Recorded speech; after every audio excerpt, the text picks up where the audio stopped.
Welcome back, everybody. It's your girl, Amanda Lockhart Davis, with Life Uncensored, Navigating Adulthood, one episode at a time. And we've got a good one today. We have a great person who was introduced to me by my good friend and family of Life Uncensored, Rashid Hamid, who was on last time. And this conversation is near and dear to my heart because it's talking about self-published authors, right? So the title of our episode today is Published Isn't Enough, What's Beyond Amazon, right? Because the main jam right now is publishing your book on Amazon, but then the question is, then what? All right, so I'm out there. How do I get my book out there? How do I get my book in stores, libraries, airport store, bookstores, and all the stuff? So without further ado, Miss Dawn Michelle Hardy is with us today. I can't wait for you guys to meet her. She is awesome. She is knowledgeable. She is smart. She is experienced. All the stuff. A little bit about Dawn. Dawn Michelle Hardy is an award-winning book publicist, former literary agent, and the founder of the Literary Lobbyist.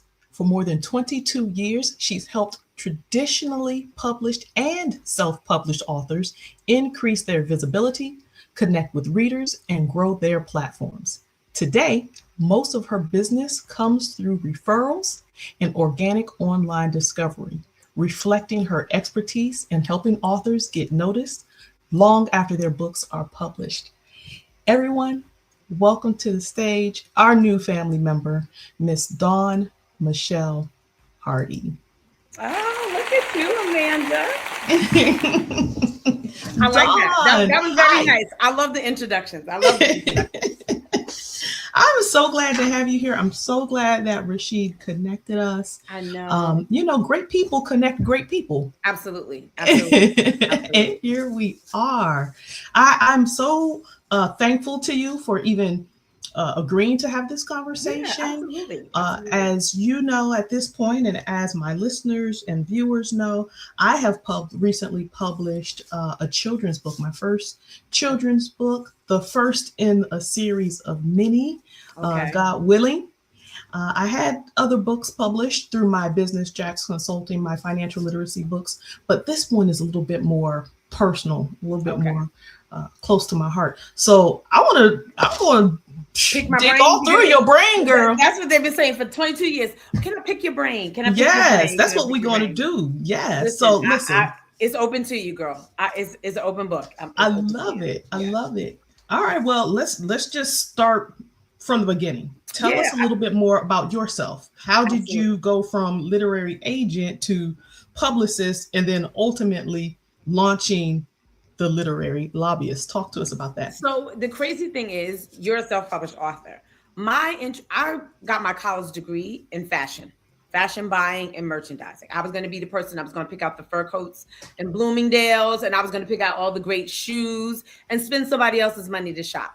Once I found out that it was more spreadsheets than shopping, I was like, okay, I don't want to do that anymore. And so I wound up taking a part-time job with Terry Woods, author of Truth to the Game. Are you familiar with that book? Yes.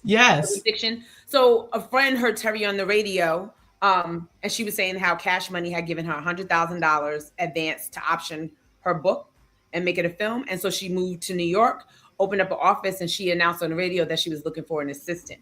At the same time, I was telling my girlfriend I didn't want to do visual merchandising anymore. And so that job with Terry as her assistant was supposed to be just a transition gig. Okay. I started in December, so I figured by the spring I would be back in the fashion industry or something. I enjoyed working with her on coming up with cover designs, promotional aspects, connecting with readers, selling cash and carry books to street vendors in Harlem and Brooklyn and the Bronx. And so from that, I was like, you know what? What I loved about the entire process was the promotion of the book. And so it was very grassroots. Terry was discovered by selling the books out of the trunk of her car, literally on 125th Street. So my foundation is as grassroots as working with someone who got their trunk popped open after we done ate brunch in the restaurant. And now we're in the parking lot because so many people came up to us at brunch saying, I would love a copy of your book. And she said, as soon as we finish eating, we got some in the trunk. Wow. So I came from that. So when I left Terry after 2 years, I said, well, I just want to continue to promote. And all I need is 2 authors to start because I was already working with one. And while I was working with Terry, a lot of self-published urban fiction authors would reach out wanting me to help, but it was a conflict of interest for me because that was my full-time job. You know, she hired me and took me on full time. But once I was no longer working with her, I'm like, well, whatever I did for her, I can do for as many authors as I can take on. And that was 22 years ago. December of 2002. So yeah, December you make me 2002, I started working with Terry. And in December of 2004, I started my own PR agency. That makes me, this begs the question. Yeah. Your head was on fashion merchandising. You fell into this by accident, kind of, but not really. Have you ever gone back to the what if? What if I went back to fashion in some form? You know what I mean? You know what, Amanda? I never did. And let me tell you, growing up, I was all about the fashion magazines. Daddy, when you go to Manhattan, you got to bring me the copies of this, that, and the third. I'm clipping stuff out. I'm designing dresses for Erica Kane and all my children. Yes! I was a mini fashionista growing up. But I enjoyed, I think because I worked with somebody who was an entrepreneur in a very grassroots way. You know, Black woman writes a story, gets a couple of dollars, and then you say, okay, I'm going to build a business and learn in the dark along with it and have some successes and some losses. But ultimately, you're making a life for yourself. And you're taking on me as an assistant. So now I'm making a life for myself by working with you. So I enjoyed the level of creativity. What I like about fashion is it's creative. Somebody could say the color is red, and everybody's going to come through that door with their own iteration of a red outfit. It's so creative. Like, that's what I like about fashion. And so I found that working as a book publicist, because creating events, campaigns, graphics, book covers, my creative muscle still gets to flourish. So I never really thought about going back. And what I know is, while fashion, you know, there's museums and fashion comes around, books are so much more important than apparel. So for me, these books will outlive the people who write them as well as myself. So for me, because I didn't go to school for an MFA or English or journalism, no writing at all. And the fact that this is my career is to help people memorialize their written word. It's purpose-driven work. I'm doing exactly what I was supposed to do. I was going to say, this is not a career. This is a calling. I think so. I think the 8-year-old version of me went to FIT for fashion. But then the adult version of me stepped into purpose when I started that agency. Yeah, absolutely. And very frankly, just listening to you talk about it, you haven't left fashion. You're just using it in a different way. It's not the traditional, when you hear fashion, it's not clothing, but you are clothing these books, these words, right? With the covers that you help design and the marketing that goes into it. And a lot of the tools is like, from a marketing standpoint, it's all the same. Like, it really comes down to finding an audience. Like right now, Sephora is going to be dropping some cosmetic announcement. I keep getting notifications of it. There's a whole campaign around that. So you can build a campaign around anything. Some companies build a campaign around the release of one color lipstick. Think about MAC back in the day. Yeah. You know, like in every season they have the new lipstick. Commercials, billboards around one color lipstick. So true. Yeah. And one season it'd be Rihanna rocking it. The next season it'd be Ruby Roo, girl. Ruby Roo will forever be my favorite. Ruby Roo. That is the best shade of red lipstick in the existence of beauty. Ruby Roo, man. Ruby Roo. Yeah. So I'm a Black woman that works in publishing, but I wear my Ruby Roo to the events. I know that's right. I definitely do. So let's talk about how authors see things, right? There's that lens, and then there's your lens. And we're not even going into like the audience and the readers and all that. But, you know, so many authors believe that once their book is published on Amazon, right? That's the name of our episode, What's Beyond Amazon? That the hard part is over. And technically, You can say it is because Yeah, if you've ever published anything on Amazon, the technical, well, that's it. The technical part, the part of sitting yes, and putting the back end work. So yes, you're right. The yeah, technical part, laying your pages out. Yes, technically, all of that technical work is done. The yes, creative that, stuff is where. yeah. But we both know that the biggest misconception is beyond that. Yeah. So my question to you is, what do you think, and from your standpoint, what is the biggest misconception? Okay, the hard part's over. Is I hit the button, it's published on Amazon KDP. I love it, What do you think? Amanda. What do you see? This is one of my favorite questions. Favorite questions, because it all comes down to what have you done to notify the reader that you wrote this book for, or the readers that you wrote this book for, before you press publish. Ask yourself, what have I done to notify them that I'm about to press publish, and then my book is going to be available and they can buy it at midnight, that they can buy it tomorrow morning. So before you press publish, ask yourself, wait a minute, what did I let my people know that this is coming out?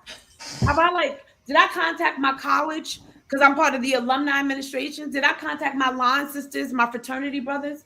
I work at Costco's. Did I contact the people that in the Christmas club? Like, have you reached out to the people that you believe would be the ones buying your book? And I'm talking about beyond your spouse and your grandmother. Because Yes. I tell all authors, once your nana and your spouse have purchased the book, because those two people that love you more than anybody, once they purchase the book, now what? Now what? Who else you got? And it's simply because before press and publish, every author, because it's happening traditional. So if you got a 6-figure deal and you were with Simon & Schuster or HarperCollins, during the time when your book is being laid out, cover design conversations are taking place, the only reason you got a deal was because you had previously proved that you're in touch with the audience for the book that you want to write. The publisher believes that you're in touch with the audience. And so they want to partner with you and say, we will actually do the production of your book, so that when you go on your 20 speaking engagements that you've been doing for the last few years, you now have a book in the back of the room. That's a good business deal for me to partner with you as a publisher. So you've already been connecting with your audience. And now Simon & Schuster is going to say, well, guess what? Amanda's book is coming out on September 4th. Now, Amanda probably had a speaking event in July, in June, and May. And guess what? You let people know that your book was coming out. And so now when September 4th comes, all the people that you've been speaking to, the publisher's newsletter, social media, they're all aware that Amanda's book is coming out on September 1st, September 4th.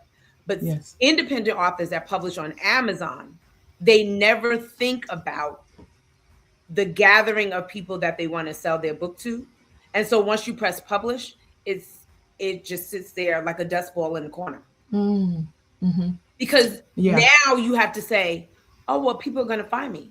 Yeah, but you didn't But how? Your community that's coming out. So when there's millions of books on Amazon, and I always say, people cannot support what they don't know exists. Yeah. And that's why if you're not communicating to your readers before you have a physical book, then once you publish on Amazon, now the clock starts for you.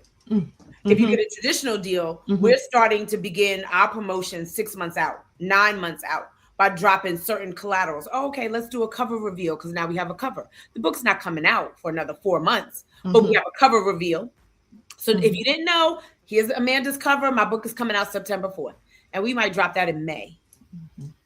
And then as it gets closer, you'll drop, oh, here's my tour schedule. We got a couple of dates on tour. Now you'll see that online. This is where I'm going to be. If you want me to come to your city, send me a DM, contact my publicist. Now we see, book still's not out yet. But all of this is dating. That lead up. And so Amazon cannot be publishing on Amazon.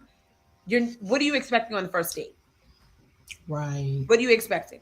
The capabilities of somebody opening the door for you and a good meal. So publishing on Amazon is just the first date. All you did was sit down and get handed the menu.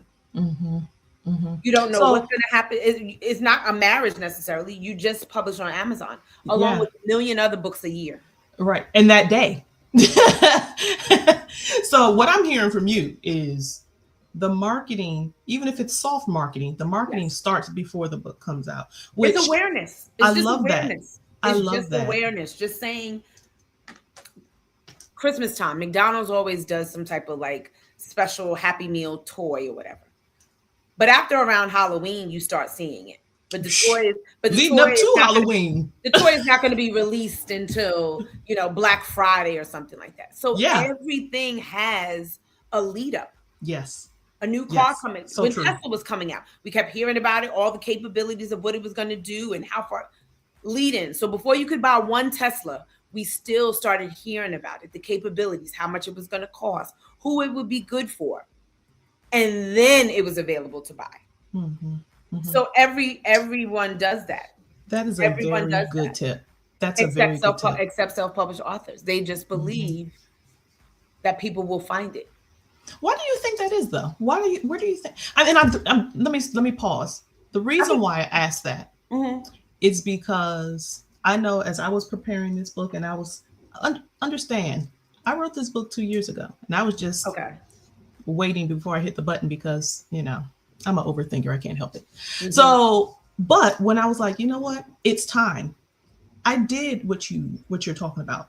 Didn't have a big budget or anything like that. So a lot of it was my email list, my phone book list, my Facebook, my Instagram, my website, And hey, so how did you do? How did you do? Like what were some of the things I did? Yeah. No. Like what kind of sales did you get just from my gosh. That first week when I actually dropped them, I was like, okay, it's here, guys. Yeah. I was so surprised. I sold nearly 200 books. I was so surprised by that. Now, did you go somewhere? Because I remember when we spoke previously, you mentioned about the farmers market. And that was before then.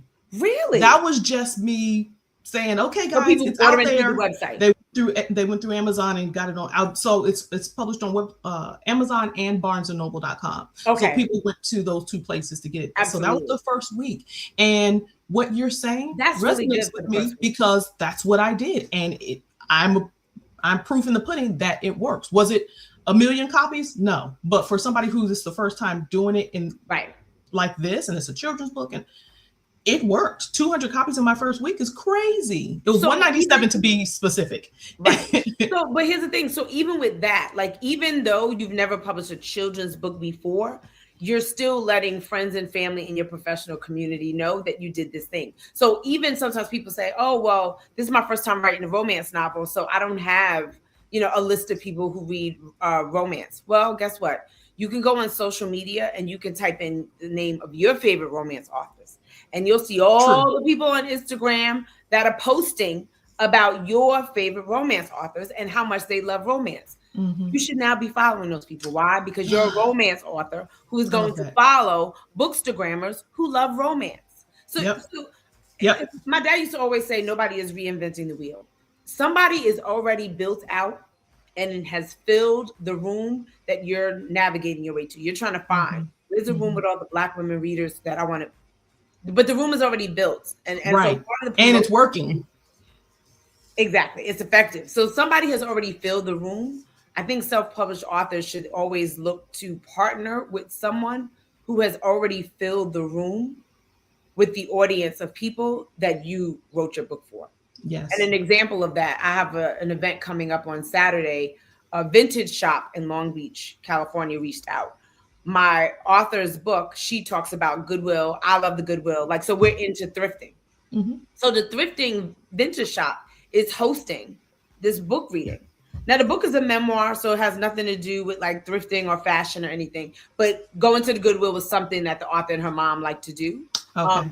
And so again, the audience of women who like vintage and curating, but they're coming for a book talk, which is a memoir. But the author and her mom like to thrift and stuff as well. And she talks about it in her book. So see, that's a connection right there. Yes. That room is already built. That store already exists. They reach out to us because they see synergy.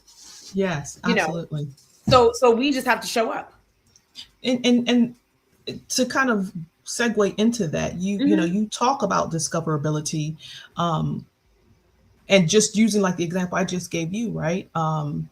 What I did before we actually pushed the button to publish. And then you mentioned my appearance at a farmer's market. And we can talk about that later. But I did something similar. Like I had, videos on TikTok and post and on my website and word of mouth, telling friends, emails, text, da da da da. Hey, I'm going to be at the farm market. Overwhelming. I sold $500 worth of books and bookmarks at a farmer's market. You know what I mean? Because the audience is there. The audience is there. You're selling a children's book. Who's the number one audience for farmers market? Women with families to feed. And if it's healthy food there at the farmer's market, more than likely there's some young mouths around. Mm-hmm. So again, without overthinking, yes, who is this book for? Adults buy children's books for children in their lives. Well, where are adults at with children? Everywhere. Library, schools, farmers markets, events, festivals. And that's the key, is just getting in front of them. Because one of these weekends, you'll be at a farmer's market and meet somebody who's a school teacher and says, oh, November is National Children's Book Week. Would you love to come? Which it is, November 9th through 15th, Amanda. So write that down on your calendar. Yes, ma'am. November 9th yes, ma'am. is National Children's Book Week. So that's an ideal time to be promoting your book, whether that's in the newspaper, doing something at the farmer's market, doing a signing and having your story told in the paper, and then knowing that people are showing up at the farmer's market from 12 to 4 to get their signed copy and a photo. Yeah. But again, it all starts with the discoverability. And again, knowing where your audience is and showing up there. So then what's the difference between, okay, yes, it's published, which means somebody can find it, maybe, right? Somebody might stumble across it, but what's the difference between publishing your book and actually getting people to find it, to buy it? So publishing on Amazon now means when somebody discovers it, it's available on Amazon, and that is how it can be sold. But it's only published. It's available, but nobody knows about it. Mm-hmm. So the awareness part, the discoverability part, is promoting the book ahead of time. I can't necessarily make somebody part with their money, but what I can do is, if I have a product that I know matches the things that they're into, which again speaks to, even when you get a traditional deal, everyone has to answer the same question. Who is this book for?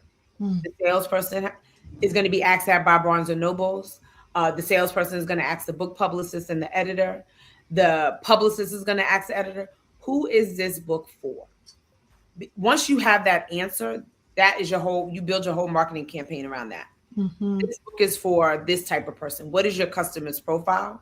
Mm-hmm. And then the likelihood of you finding them and then them liking the product that you put out generates the sale. So what publicity and marketing does is let them know, out of the tens of millions of books that are on Amazon from day one up until now, here are some keywords, but this book is a book that you should go to Amazon and take a look at. And so using your keywords. So even when people are setting their books up on Amazon, when they say put those keywords in, people use Amazon as a search engine, the same way they do Google. Yes. So if I'm looking for a children's cooking book, I'm going to put a children's book and I'm going to put in the word cooking and maybe food. Yeah. And see what comes up. So now that would be a way that I would discover somebody who has a book about making pineapple upside down cake with their grandmother. Mm-hmm. I put in cooking, children's book, and food. And now books that have that same metadata, those words will come up. So that's another way. So at the publishing point, making sure that you choose the correct keywords, because now a person who doesn't know you or your book can still go, and based on selected words, they can find you that way. Mm-hmm. Mm-hmm. You know, that's what people need to know as a self-published author. People use this as a search engine. So if your book is a relationship book, make sure you're using the right keywords. If a person was doing a Google search for your book, what would they have to put in to find it? Yes. And then make sure you use those same keywords on Amazon, because that's how they're finding books. Mm-hmm. Either I'm going there saying, oh, I'm looking for The Yellow Wife by Sadiqa Johnson, or I'm saying, I want Black historical fiction, female author. And then Yellow Wife by Sadiqa Johnson would make the list. So you either come into Amazon because you know what you want, or you have a sense of a category and you put in some words and you're found that way. So for publishing, again, make sure you have the right keywords because that's how strangers will find you when they're not even looking for you. Yes, yes, yeah. Stumble upon you. Otherwise, you You have to basically be have written intentional. something and it's sitting in your house and it hasn't gone anywhere. Yeah, I've met an author who told me she had a book out for thick book, fantasy, thick book. Hmm. In 2 years, I think she said she had sold 25 copies, and it was a Hmm. big book. And I'm like, oh, the fact that she committed, and the cover was beautiful. The fact that she committed that amount of time to write a book that was literally like as thick Mm-hmm. as a Big Mac Mm-hmm. and only sell 25 copies in two Mm. years is because she's self-published and she doesn't know what she's doing. Yeah. Yeah. 25 copies should be every time you step out to do something, your goal should be to sell 25 copies. So the Well, fact that 2 years, so again, she doesn't know what to do. yeah. Well, that actually brings me to my next question for you Yeah. then, because I'm hearing this, as Joe Schmo on the street, and I'm writing my book. I'm almost done, Mm-hmm. and the first thing that comes to mind is, man, publishers cost so much money, marketing, this, all the things that the cost. What do you say to an author who doesn't have a huge marketing budget? Um, where should they focus their main attention and energy first Okay. to be successful? Definitely online. Okay. Definitely online because online is free and open all night. It never closes. 24/7. So for that reason, I would say online. Again, once you know who Hmm. your audience is, you could connect with that. There's tribes of people all across the world, and we Mm-hmm. can easily connect with them through social media. Like right Mm-hmm. now, you can go and type in Black women book lovers or bookish Black girls, anything. Yeah. What is it? Wine and books, and Black women. You can type in any myriad of different words to describe the community that you're looking for, and then boom, all of these profiles of all these women. Oh my God. And you can narrow it down. I want ones in Charlotte. You want ones in Virginia. Okay. And we can narrow it down. And now you've actually can begin to build a database for yourself. So being able Mm. to connect with people that you That's a don't great know point. is free. It really is just your sweat equity. That's all you're paying. Time. Time to sit and do the tedious thing of putting the list together. So now you have all these women through your Instagram search. And so now you got to open up a Google sheet and write their name, write their IG handle. Some of them have an email address, write that in. Some of them you would just have to DM. But then you begin to build a database of people that you want to actually pitch and Mm-hmm. see if they're interested in promoting your book. But Mm. again, you can find your community online. And that's a very great point. Excuse me. I know that there's we'll use Facebook as the example. Yeah. There's 1.5 million groups I for watched anything people. and everything Yes. on Facebook, right? So Mhm. you can go to Facebook and be like, events in New York, events in Brooklyn, Mhm. authors, Black authors, Asian authors, Exactly. Italian cooking. Like there is group Mhm. for everything. And I want to be clear, there's a good number of these groups that are good and helpful and all of that. And then there's How some that how are just do you how do you sift through the muck of the groups that were started with good intent, but then mhm. they just became overwhelmed with a bunch of people who are only there Everybody, I've looking seen some of those news groups. or advertising, but not like really networking with each other. Like how do you filter through the muck? To be honest, whoever the admin is that set those groups up, like some groups you could just go and say join, and that's it. You're in. And True. then there Yeah. are others that come up, with the little Questionnaire. to filter people out. Some people are like, oh, I don't have time for that, and easily they're distracted and they never commit to joining the group simply because a forum came up. Mhm. So you want to do that, but then you also want to look at some of the recent posts and how engaging people are and how frequent they are. Mm. So I Mhm. look at like the last 5 posts, how frequent, how many comments under, and what Engagement.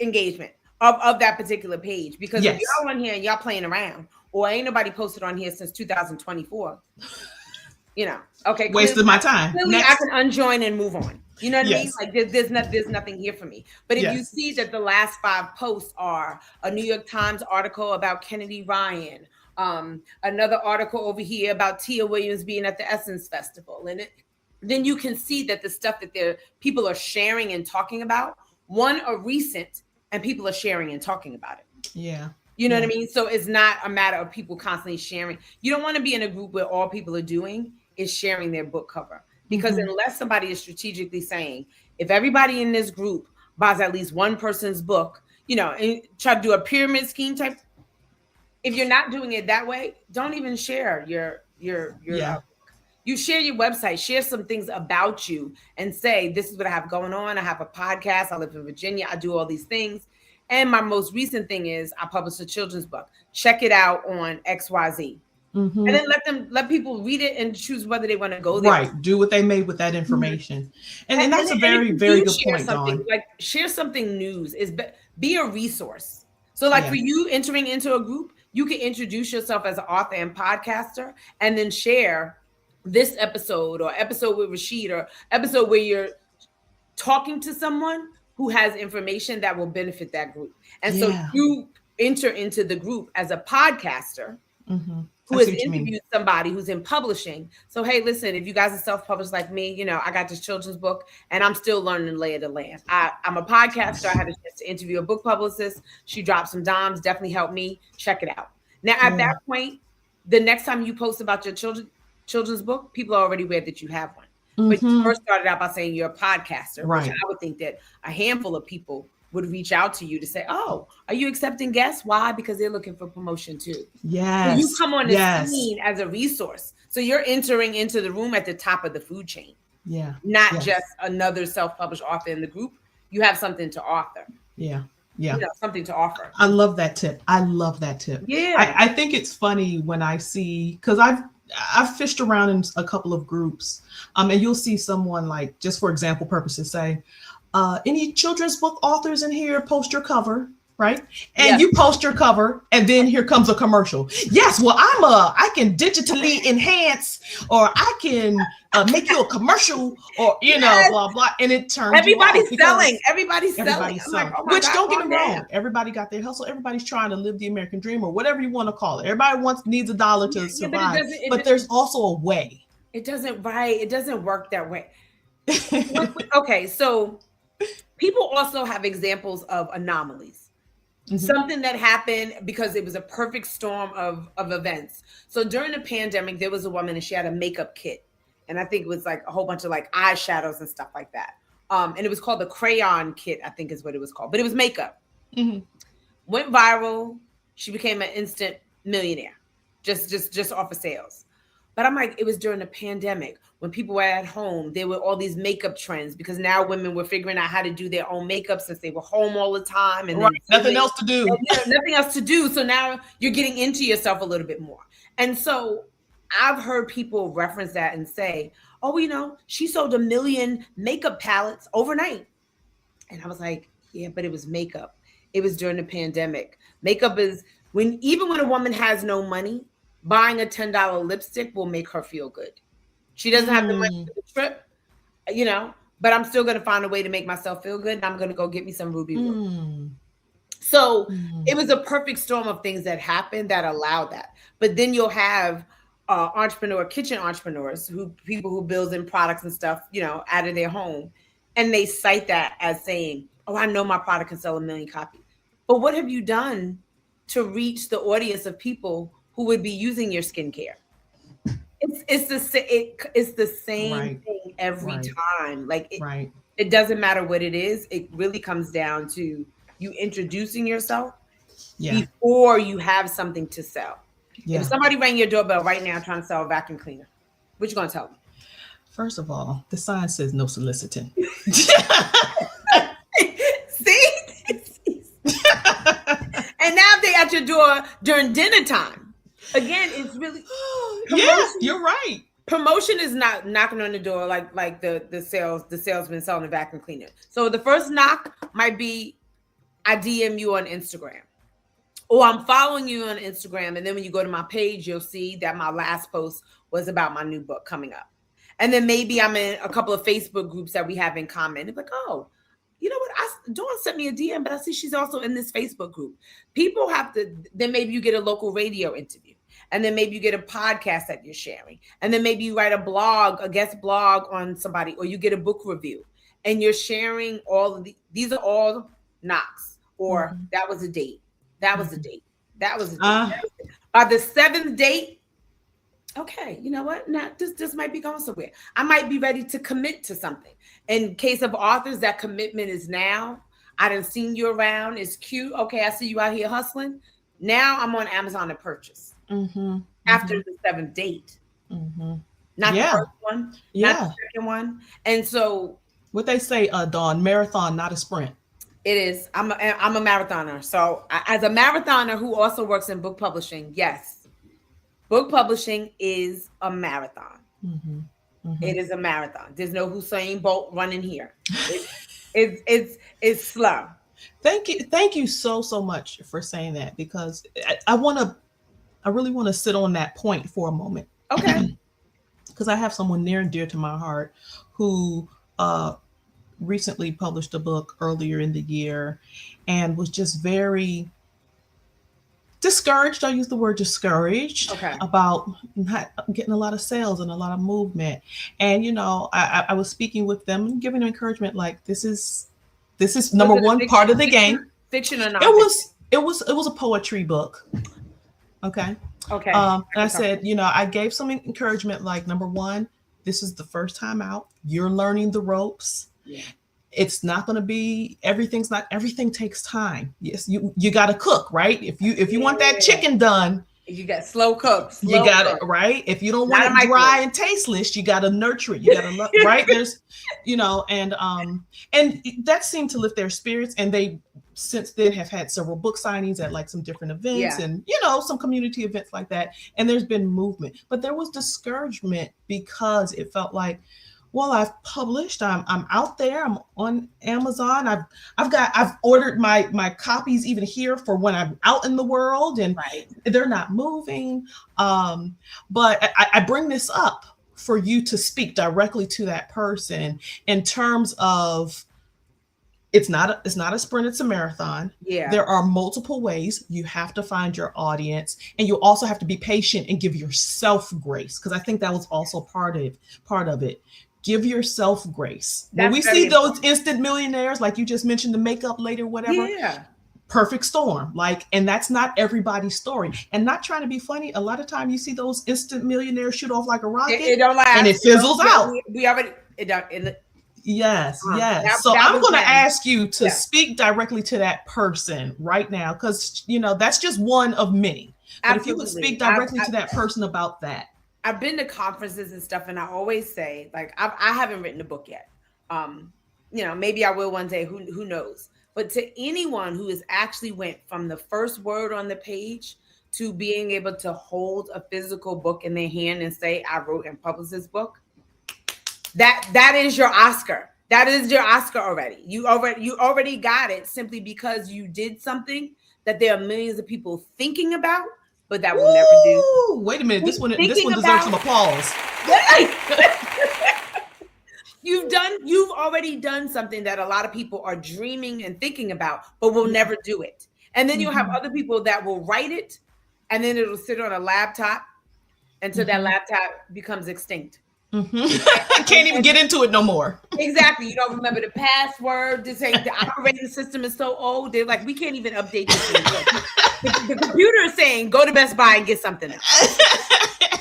and so the fact that you actually completed it from A to Z is enough right there. That's a victory that you must stop and celebrate. You must stop and celebrate that. Because a lot of people will never do it, and they want to.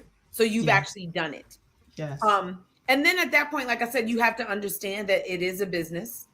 It's an art form, but more so nowadays, it is a business. And so you've created, just like if it was a painting or CD or even a movie, you've created this art.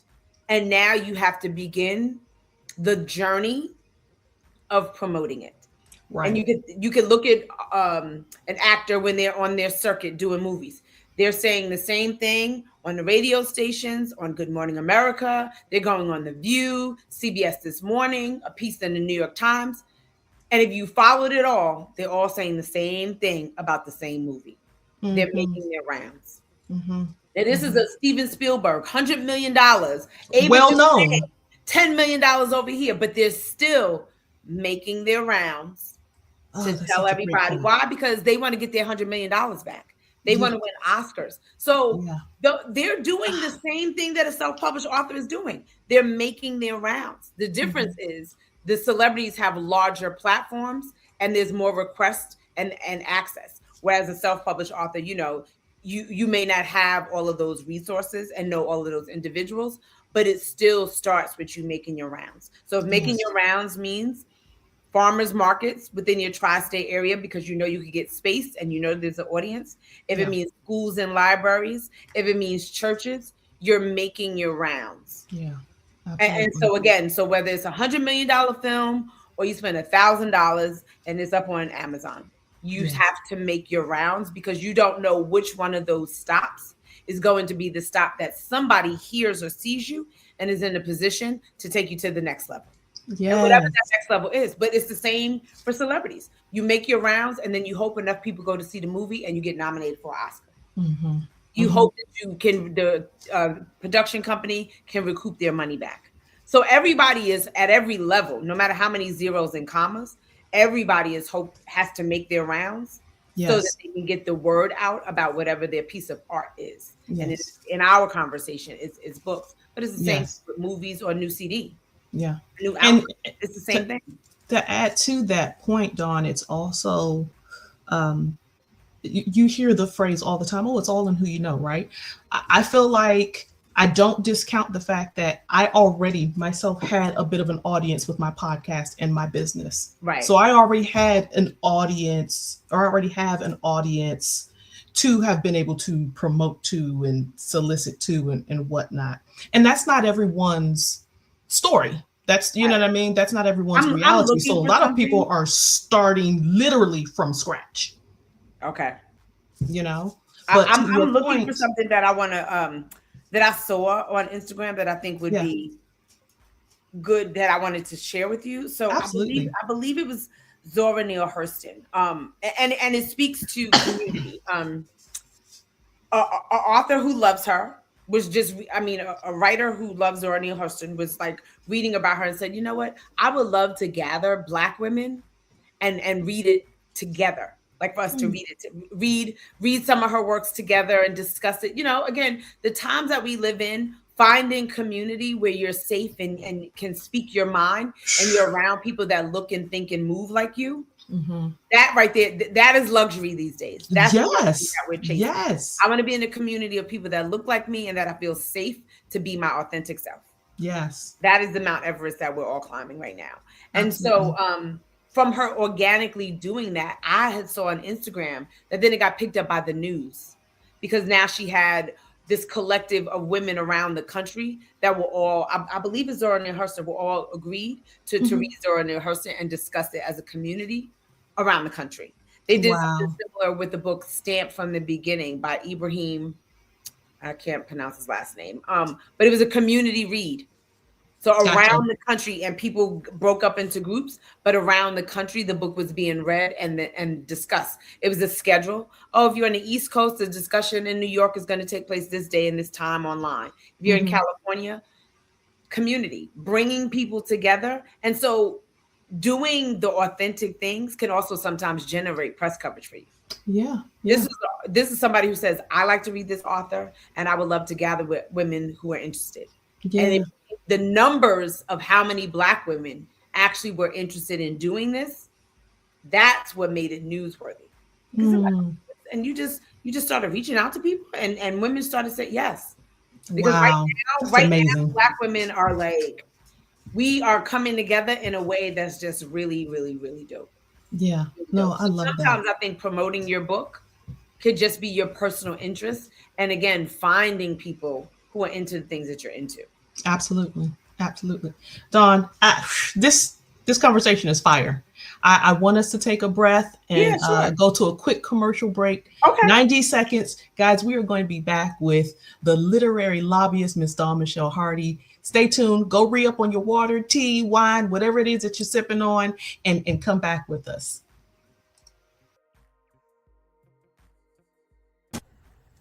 I'm Amanda Lockhart Davis, founder of Jack's Consulting Services, bringing over 25 years of industry experience to our multifaceted consulting firm. With a passion for strategic problem solving and unmatched customer service, we have crafted the firm to offer a wide range of consulting services. From financial management and strategic planning to educational workshops and specialized notarization services. Jack's Consulting Services is dedicated to supporting the diverse needs of our clients. Leveraging extensive experience across various sectors, we stand ready to guide your business toward success. That's Jack's Consulting Services. Visit us on the web at www.jax-consulting.com. Take charge of your financial future with our interactive workbooks, The Basics of Financial Literacy, A Healthy Money Mindset, and The Basics of Financial Literacy, A Healthy Money Mindset for Teens and Young Adults. Now available on Amazon. Dive into practical exercises and start building a solid financial foundation today. Okay, ladies and gents, we are back with the literary lobbyist herself in the flesh, Dawn Michelle Hardy. And when I tell you she's been dropping some jewels, I hope you've been taking notes because I have. Dawn, Yeah. I want to jump right into my next question, which I think is a biggie. Okay. What do you think are some of the biggest mistakes that authors make after their book launches that actually hurts long-term sales as opposed to helps? After they launch, what do I think that they're doing to? Well, I think that authors who have ideas for series, one of the things that they do is release the second one too soon. And so you have a series, but you still have only sold 100 copies of book one, and already you're ready to release book two. You still don't know what it takes to sell 1,000 copies because you haven't sold 1,000 copies. So why would you release the second book when you don't have the full scope of what it takes to move the units? So now you have 2 stacks of books, and so maybe 200 books sold versus 2,000 books. Yes. So I think that that's something that for authors, and it usually happens in fiction or children's books when they're writing series. Again, it's releasing book 2 too soon. Yeah. And that is, thank you for saying that, because you just validated me. In my head, like I said earlier, my series, the next book, at the very least, is a year out. Absolutely. That's what I always say. You need 1 year. Even if you had a traditional book deal and you were with a major, I still say 1 year. And because also, even with publishers, you notice some authors will have a book come out a year, but they want a full year so that the first title gets its full level of promotion. I always say that you need to go to book winter, spring, summer, fall. So it's not a matter of just 12 months. How you promote in the winter when it's coming up on the holiday and gift giving season is different than summertime when everybody's outside.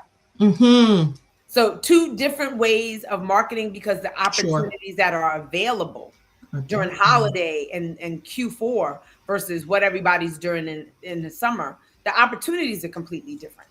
Yeah. Completely different. There's a lot more places to show up with $50 and grab a table in the summertime. In the winter, not so much. Nor do you want to be outside? So it changes up. So you need 1 year so that you're not competing with yourself. Because all you're really doing is ripping the dollar and saying half the dollar goes to this book and half the dollar goes to that book.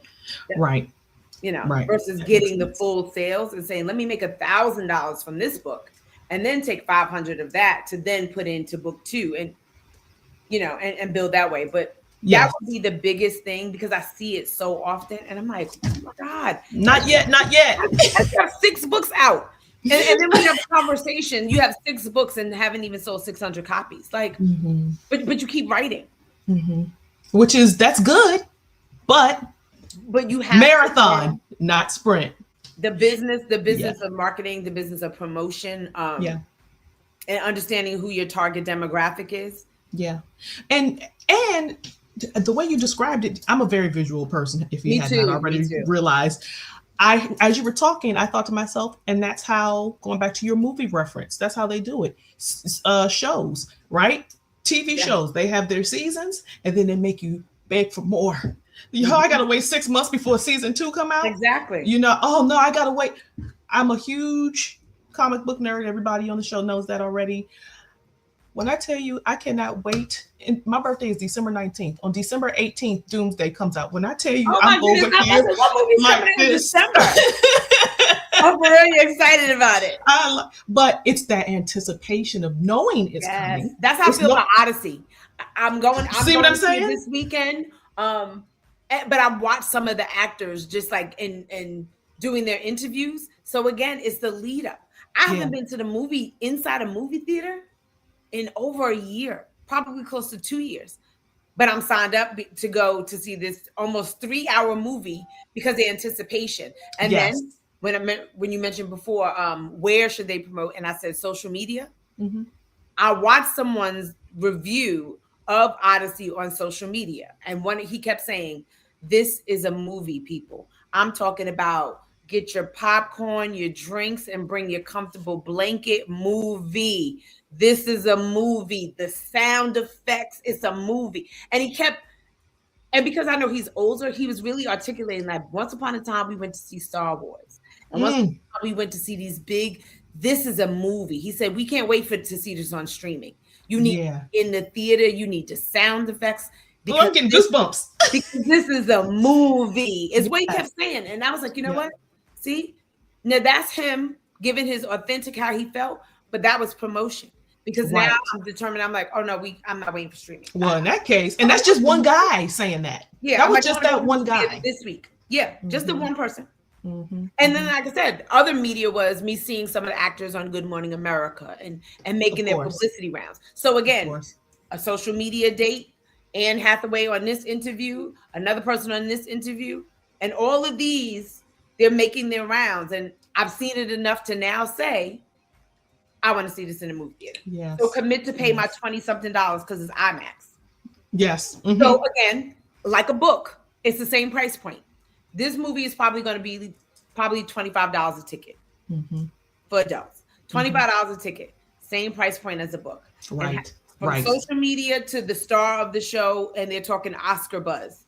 Watching all of that, and then I decided to say, I want to commit my $25 and 3 hours of my time to go to the movie theater to see this. It's the same. It's the same thing with a book. Yeah, and that's it right there. Get a review. Somebody leaves a good review, like that guy did for the movie. Yeah. Now you use that. So even getting endorsements. I worked with self-published authors and children's books where I'm like, okay, let's get this book about a little girl. It was called Daddies and Daughters. So I said, I have friends who have daughters. Let me send them, as a publicist, I sent all of them a copy of the book. And I said, I need you and your daughter to read this book and you guys to just capture some photos. Let your daughters be as ham as they want to be, because I know these little girls. So I know once they see the camera out, they're like, gotta get the camera out. Action. Yes. And I got the most amazing pictures of these little girls reading the books with some of my homeboys. And then those were the initial photos that I used to introduce the book. So I came on the scene. We launched the book with those images of my male friends who are the daddies with their daughters. Yeah. So it's not just enough to see the book cover, but you're also seeing the real life version of the story in this book. That was the author, her husband and her daughters was what made her write that book. But now I'm showing you, this guy is a journalist. This guy is a politician. This guy works in football. This guy, but they all have daughters. Yeah. Their daughters were all the reading age. So even the ones that was a baby, her dad sent me a picture of her propped up with a bottle. But again, that was that visual. Maybe because you're seeing the fathers with their daughters. Right. And so now you're thinking, I'm going to buy that for my husband to read with our daughter. I'm going to buy that for my cousin to read with his. The visual sold the book. Yeah, yeah. No, that is so good. That's such a good point too. Children's books should speak to like emotions of parents. Yeah. Like to sell them, like, what is your child going to learn? What are they going to think? How are they going to be a better human being? Is this what's going to be funny about this? You know, is it their favorite color on the book? It's all the emotions of what can I do to make my child happy? What does your book offer that I know my child likes? Yeah, yeah. And I want to circle back a little bit because I'm thinking about what you said just a moment ago about like, you know, with the mistake that we talked about, you know, dropping the second book in a series too quickly. What about if it's not a second book in a series, but it's just a second book? It could be about anything else. Same thing. Would you say the exact same thing? Yeah, because now at this point, when we go back to that audience part, yes, who's your target demographic?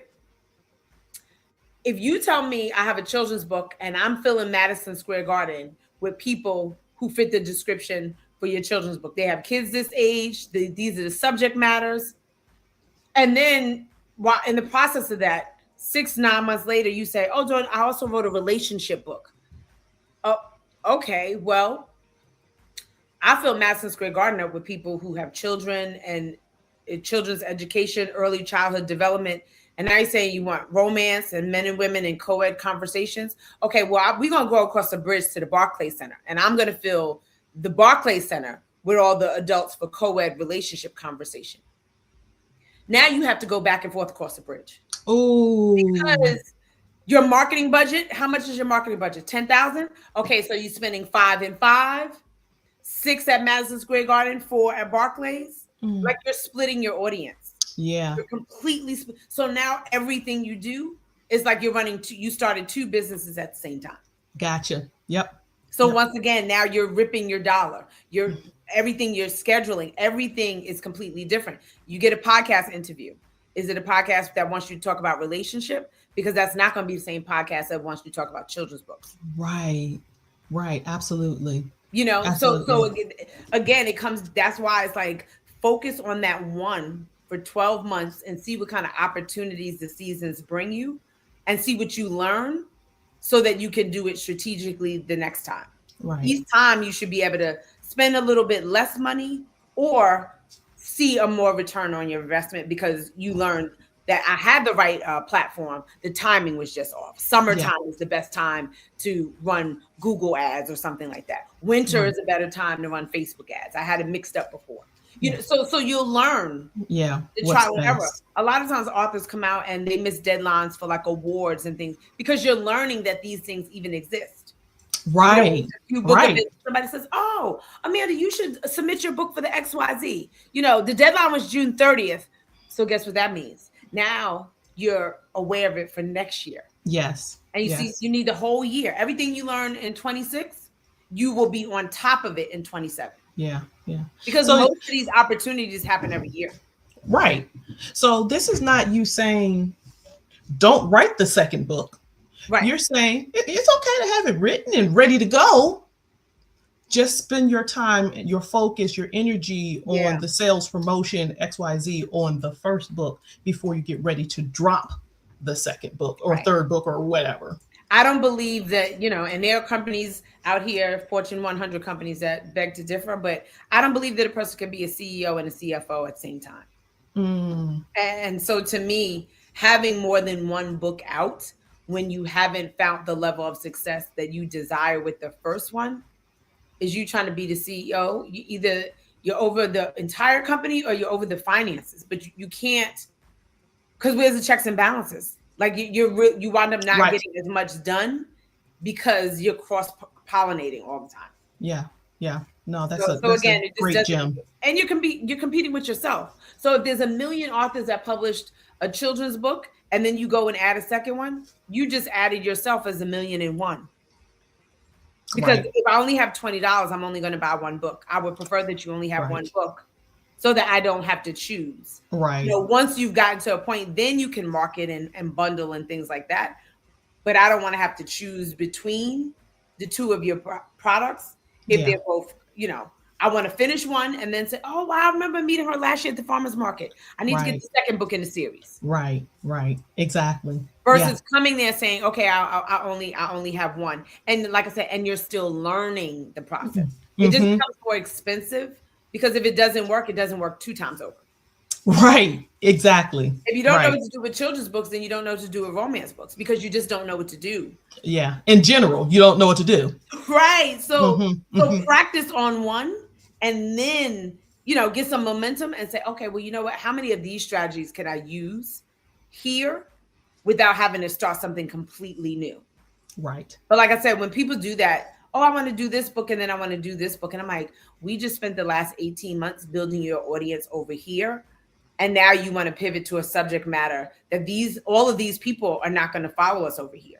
Right. Not Like the same audience. 85% of them are not coming over here. And so if this room is empty, Yeah.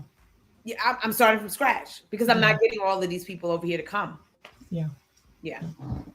So I would like to believe that every author dreams of walking into a bookstore or library, what have you, and seeing their book, Yeah. right? Of course Seeing they their do. book on the shelf. They do. They do. What is your best advice for making that happen?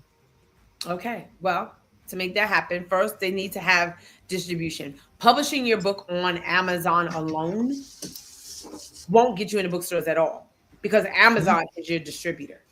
Yeah. And so you need to be with a Books a Million, not a Books a Million, a Bookazine, Ingram, Mm-hmm. Baker and Taylor.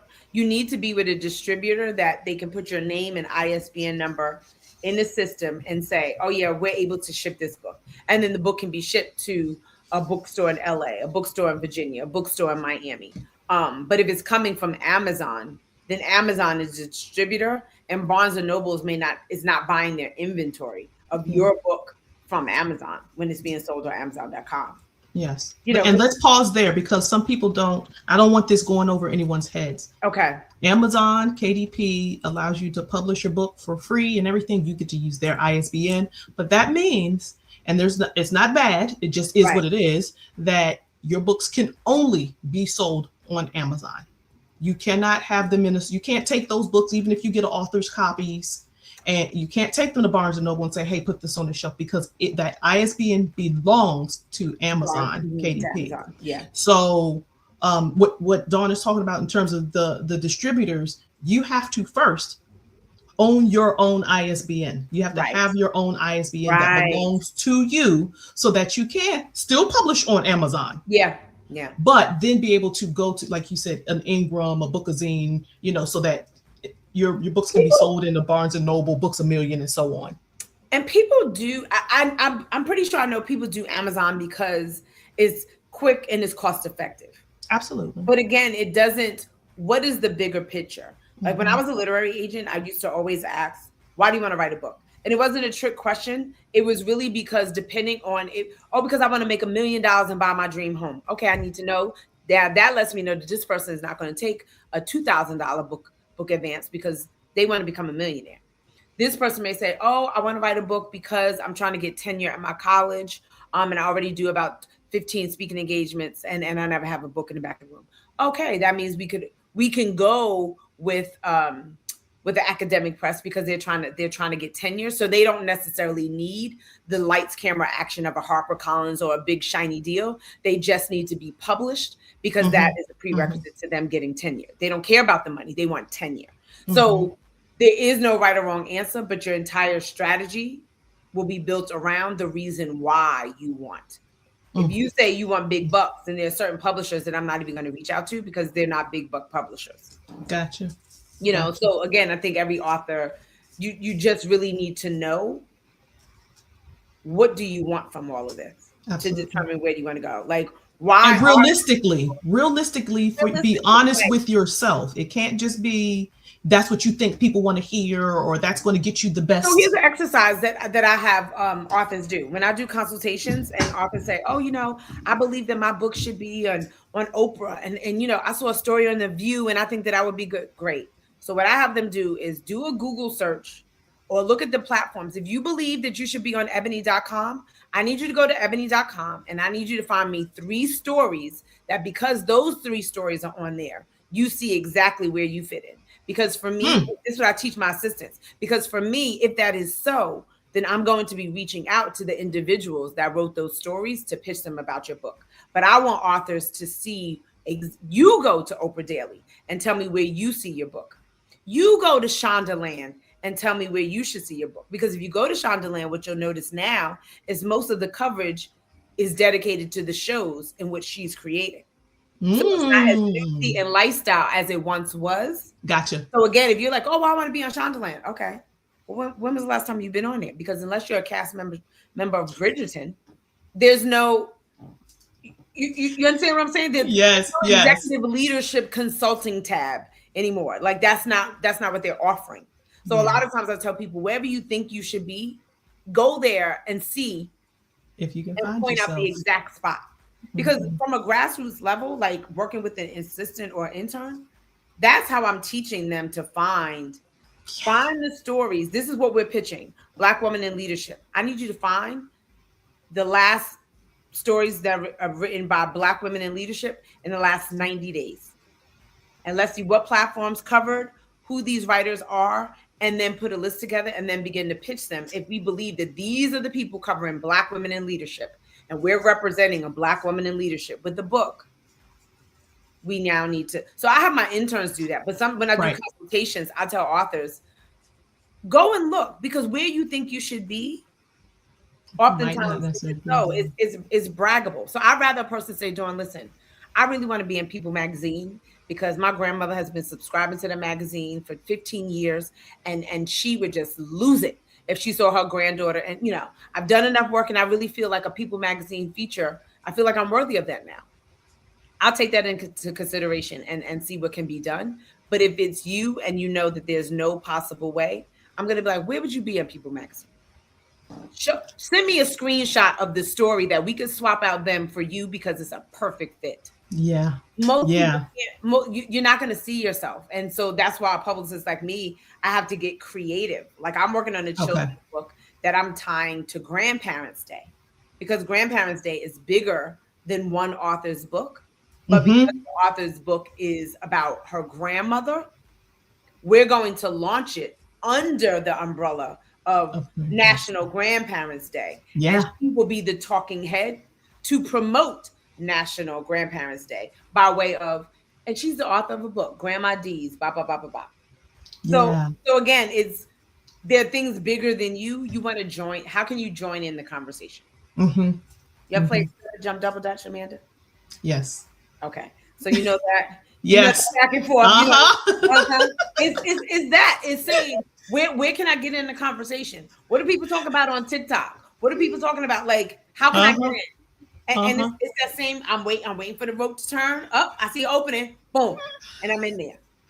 Dawn, I want you to know that we are kindred spirits because I use double dutch as a metaphor in everyday conversation.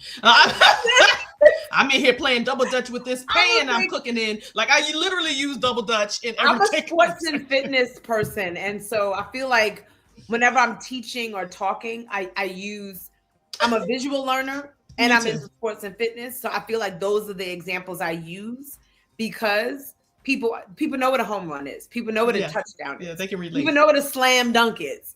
So I've always just used sport. I've used sports to teach. So so my double dutch thing, the bobbing back and forth. Any woman who sees this, you know that bobbing back and forth. You know what we're talking about. Gotta get in the rope. Even if you haven't done it, you've seen it. Yes, absolutely. But it's a process, like we said before, marathon and not a sprint, but doing a certain amount of legwork. Before, like build your list. As a publicist, we're putting our media list together months before the book comes out because it's a courtship. Even for me as a publicist, I'm pitching Good Morning America. And it may not be the first book I pitch. It may not be the second. They may come back to me and say, oh, Dawn, you know what? A producer says she's doing something on Grandparents' Day. Didn't you mention a few months ago that you had someone? Would she be interested? So sometimes it's timing. And when it comes to, I think before the previous question was about bookstores. every brick and mortar only has so much square footage. Right.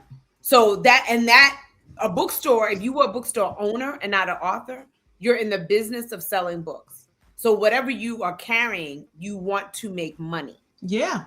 It's Because not that's a how favor. you make It's not a money. favor to the local authors in the community to give up prime real estate on the table in the front of the window, simply because like every piece of real estate in here has to make money for me. So no one's books, even when you get traditionally published, unless it is a national breakout book or you're a household name, no one's book stays in the bookstore beyond a certain shelf life. And even if you get your book in a bookstore as a self-published author, because you have your distribution so they can order it through Ingram, the books are returnable. And you want to make sure that, again, in your back end, that you make sure that you click that your books are returnable, because no bookstore is going to purchase your book if it can't be returned. Yeah. Because again, I only have so much square footage. So I'm going to swap out and see how books do during Black History Month and into Women's History Month. But then summer's coming, beach reads. Okay, I'm going to swap out some of that hard-hitting literary stuff and put in some more fun romance beach reads because summertime is coming. But as a bookstore, I'm in the business to make money. Yeah. And so whether it's Terry McMillan, Terry Woods, Maya Angelou, or you and your self-published book, if it's not selling, I have to return it and make room for something that's going to make me money. So it's never personal. Right. But as a self-published author, you have to know the back end and what that bookstore requires, because it's a business for them. It has nothing personal. So if your cover doesn't have the information needed on the spine, books are placed on their spine in the bookstore. So company name, author name, book title. If those three things are not on the spine, it doesn't fit the layout of the bookstore. So certain things, self-published authors, sometimes they think they're being original or unique, but what you're doing is you've actually like blocked yourself out, because this is the format for everybody. Right. All books in the bookstore have the publisher's logo, the author's name, and the title on the spine. All of them do, even encyclopedias. So who are you to say, oh, well, I put my information on the back? Right.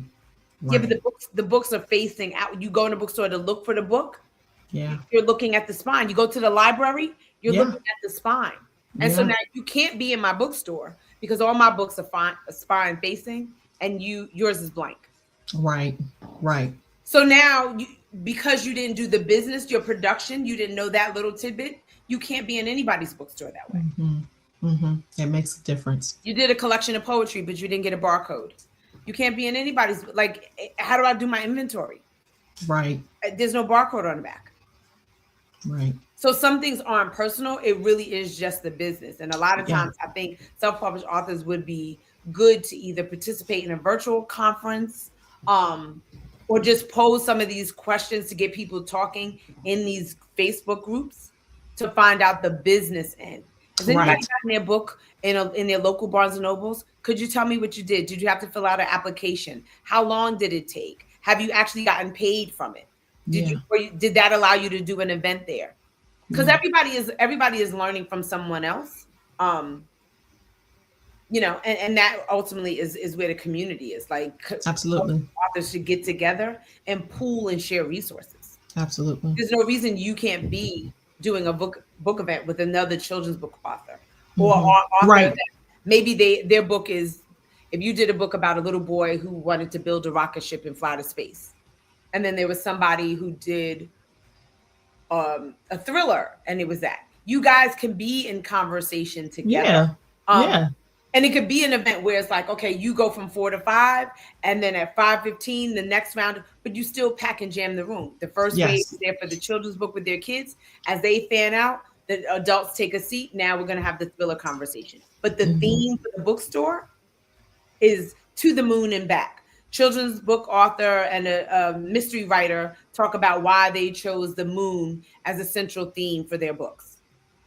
So that's the bookstore marketing, so that you both get an opportunity to be there on the same day and get to sell books. So again, I'm in the business of selling books as a bookstore. Absolutely. I only give shelf space to make sales. Absolutely. Nothing personal. This is Dawn. Listen, I can talk to you for hours, girlfriend. I feel like you've just given us so many good tips and tricks. You've dropped so many great jewels, and there's an audience for learning what you Yeah, don't, because you don't know what you don't know until it smacks you in the face and you're like, exactly. oh, I was supposed to do that. So I appreciate this conversation, how raw Oh, and open and clear you were, because that's the other thing. Sometimes people have the knowledge but they're not clear when they explain it, and I just it appreciate that needs to about be you. super simple because I look at it as Yeah. most people writing books is a dream. Yeah. It's a dream realized. And so a dream realized shouldn't turn into a nightmare along the way because you didn't collect certain data. Right. So for Absolutely. me, I've been in publishing long enough to see where people of color, we've had our rise. I was here for urban fiction, then I was here with the Terry McMillan and the Trisha Thomas Napoli Ever After, and then like so I've seen the ebb and flow of Black writers Yeah. in the industry. But now we're in a time, I would say, in the last since the pandemic, the last 6 years, where Black readers are gathering in the numbers. More Mm. bookstores, a lot of bookstores are being opened by people who were avid readers. Mm. Avid readers, or they were authors, and then they opened up a bookstore. If you Gotcha. see a lot of these women, they're authors or they're avid readers and they wanted a place for community. Yeah. Yeah. So there's so much opportunity, and I just think if you're self-published, you're not by yourself. You're Absolutely. you're more at this point, you're in the majority Mm-hmm. because there are Mm-hmm. more people self-publishing simply because they can. If on Friday, Yeah. I don't have any plans this weekend. I think I'll write a book. Who who's to stop you? Right. You're right. So guess what? By Monday morning, when Amanda goes back to work, what'd you do this weekend, Amanda? Oh, I wrote and published a book. It's up on Amazon. Yeah. What? So it could be done Yes. what did Yes. you You're do this right. weekend, Amanda? You wrote and published a book. You're It's right. available on Amazon for $24.99. You can do that. And so Yeah. because there's so many, because that is available to any and everybody who wants to go that route, it's a whole in people are bum rushing the door. And like I said, no one has actually really taken the time to look at the business of it all. But everybody bum rush the door, and then you're like, oh shoot, I don't even have a ticket. I don't know Uh, where I'm supposed to uh, sit in here. yes. Am I in the cheap seats? Am I behind the stage, back to access? Like Right. I don't Right. know because I never took the time to Yeah. research it. And it's nothing worse than being excited and then watching it come down because another week went by and nobody bought anything. Yeah. Being deflated. Yeah. Yeah. Like I Yeah. said, you've already got the Oscar because you did a thing. So Yeah. now just be strategic. Look for community. If I would say to any author, the key, and you can look at, and I'll follow up and send you some content, some authors. The key is community. Mhm. Finding the room is already filled with the people that you wrote the book for. You just have to locate the room. But the Right. people are waiting. They're already Yeah. in there. Yeah. Go find your people. They're already in there. Go find your people. Yeah. Don, this has been great. I want you to tell how can our audience stay in the know with everything that you have, Oh upcoming gosh. Yeah. engagements, all that good stuff, any events, how to stay in touch with you. So definitely follow me on Instagram. Is The Literary Lobbyist. So the company name is the website, theliteraryLobbyist.com. And then, like I said, on Instagram and Facebook is The Literary Lobbyist as well. And yeah, like I'm always doing events. I offer consultations and I have digital downloads. So like one of the things we talked about, getting your book in a bookstore. I have like Yes. templates for outreach letters and an explanation on how to book events at these bookstores. Like when you're not a household name, how can you get a bookstore to say yes? So Yeah. I have some information on those. And there's a free checklist, prepare to launch. And so that is 90 days out from launch, from pressing that publishing button, which is Gotcha. your launch, what you should have in place and be doing leading up to the 90 days, which again, that's those 7 dates. Right. So it's lining up what should you be doing on those 7 dates to prepare for the official publication. Absolutely. So that's a free checklist on the literarylobbyist.com. But yeah, follow on social media. I love to do consultations. I love to teach, and I don't gatekeep. Like, Yes. because like I said, you've already done the work. Anybody who has self-published a book has already put in so much work.